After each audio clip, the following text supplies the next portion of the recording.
హా చెప్పే. వస్తే ఏంటి ఇంకా రాలేదు? పార్టీకి లేట్ అవుతుంది. 20 minutes లో అక్కడ ఉంటా. సరే త్వరగా రా.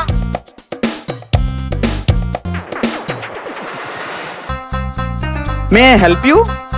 ఏం అవసరం లేదు, నీ పన్ను చూసుకుంటే బాగుంటుంది. సరే నీ ఇష్టం. ఇక్కడే పెట్టానే, కనిపించడం లేదు. ఎంతసేపు అని ఎత్తుకుంటుందో.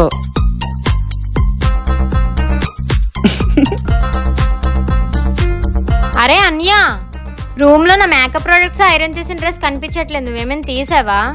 అంటే అది మన వీచ్ ఎవరు ఒక ముష్టోడికి బట్టలు లేవంటే నీ టాప్ ఇచ్చానే, వాడికి ఫ్యాన్ కూడా లేకుండా కరెక్ట్ గా సరిపోయిందంట. ఎంత మురిసిపోయాడో తెలుసా?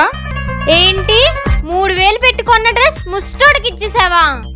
అలా వస్తుండగా దారిలో ఉదయం పాత సామాన్ల కోసం వచ్చాడు కదా, వాడు కనిపించాడే. వాళ్ళ ఆవిడికి మేకప్ అంటే చాలా ఇష్టం అంట, అందుకే వాడికి నీ మేకప్ సామాన్లన్నీ ఇచ్చేసాను. 500 ఇచ్చాడు. అందులో ఈ 50 రూపాయలు ఉంచుకో, పండగ చేసుకో. ఏం చేస్తావే? ఏం చేస్తావు అంటున్నా. ఇలాగే ఉంటది మనతో పెట్టుకుంటే. పక్కెళ్ళి ఆడుకో.